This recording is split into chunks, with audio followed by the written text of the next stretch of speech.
Hello, everyone. Thanks for listening to Wake Up, Look Up, a podcast where we connect events happening in real time to the gospel of Jesus Christ. I'm Zach Weihrauch.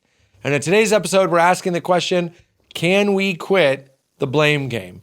And this is based on an article I read this week about Alan Lichtman. Dr. Lichtman was a history professor at American University for a long time, but that's not what's made him famous. During his time as a history professor, he developed a predictive model for presidential elections. He calls it the 13 keys. And basically, the model is useful for determining who will win a presidential election, or at least it was. So from Ronald Reagan on, Lichtman has used his model to correctly identify the winner of the U.S. presidential election long before the election actually takes place. It's made him somewhat famous, at least in nerdy political circles. That is until recently when he became infamous because his model actually predicted that Vice President Harris would win the most recent presidential election. In other words, he was, pretty simply put, wrong. You see, predicting presidential elections is a zero-sum game. It's like being a football coach. You won or you lost. It's pretty cut and dry, and everyone knows it. If at the end of the game, the other team scored more points than you, you lost. If you told us that Vice President Harris was going to win the election and instead former President Trump won the election, you were wrong. Simple. Not a lot of wiggle room. Unless, I guess, you're Dr. Lichtman, who has recently gone on a media circuit to every talk show that will have him to explain that he, in fact, wasn't wrong.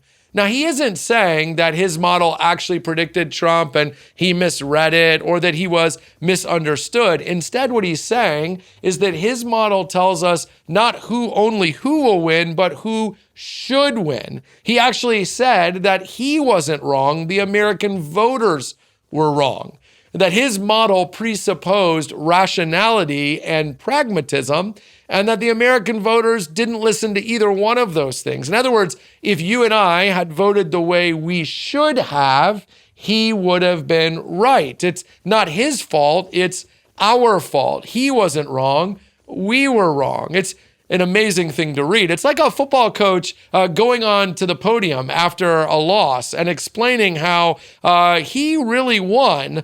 We just don't all realize it, or he really won. It's just that his players didn't do what he told them to do. It's absurd. But what's even more absurd is that Dr. Lichtman, at the end of one of the articles, was asked, why do you think the Democrats lost the election? And his answer was, they're always pointing the finger at everyone else, and they refuse to take responsibility.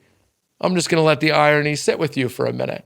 Because this guy is doing that exact thing. And listen, I'm not poking fun at Dr. Lichtman, and this is not a political podcast. This is a symptom of a cultural problem. We simply refuse to take responsibility, to say things like, I was wrong, I'm sorry, will you forgive me? Now, from a biblical perspective, this is bad for two reasons.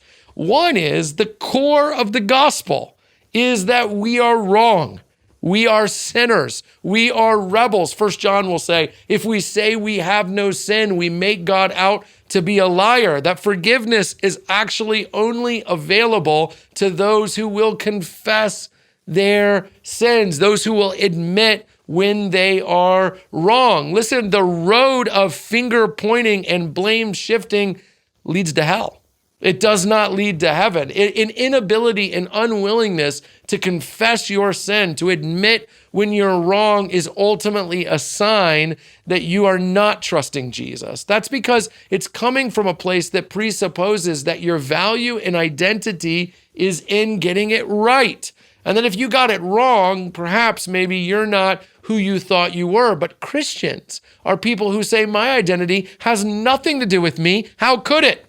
I'm so often wrong. My identity is bound up in Jesus Christ. Therefore, if you show me that I'm wrong, I have no problem admitting it because my assumption is I'm often wrong. My hope is in the rightness of Jesus, not my own. But here's the second thing.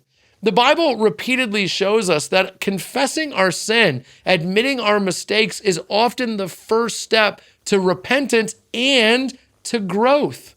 If you're never wrong, when do you take ownership? If you're never wrong, when do you learn? When do you go back and say, what could I have done differently? How should I have done it differently? Listen, it isn't just that admitting when you're wrong is right, or that admitting when you're wrong is just. It's that admitting that you're wrong is often the first step towards actual growth. A society that cannot confess when it's wrong is a society that is done growing. The same is true for your family and for your individual lives. So while it's fun to point out the irony and ridiculousness of political pundits who can't admit when they were wrong, who can't admit when they lost, it's a lot harder to realize that the same thing exists in me and in you. So I'm going to end this episode with a challenge. Where have you been resisting the obvious fact of being wrong? And who do you need to call right now and say, I don't know why I've been saying I'm not. I'm ready to say, I am wrong. I am sorry. Will you forgive me? Because if you'll stop playing the blame game, then you're ready to grow. Hey, thanks so much for watching this video. While you're here, we'd love to ask you to hit subscribe or to like so you get future content. If you listen to the audio version too, make sure you leave a review and a comment. That really helps. Consider sharing it on social media and helping us get the word out. And hey, while you're here, check out all the other content that Christ Community Chapel is putting out, including the videos that are around me right now.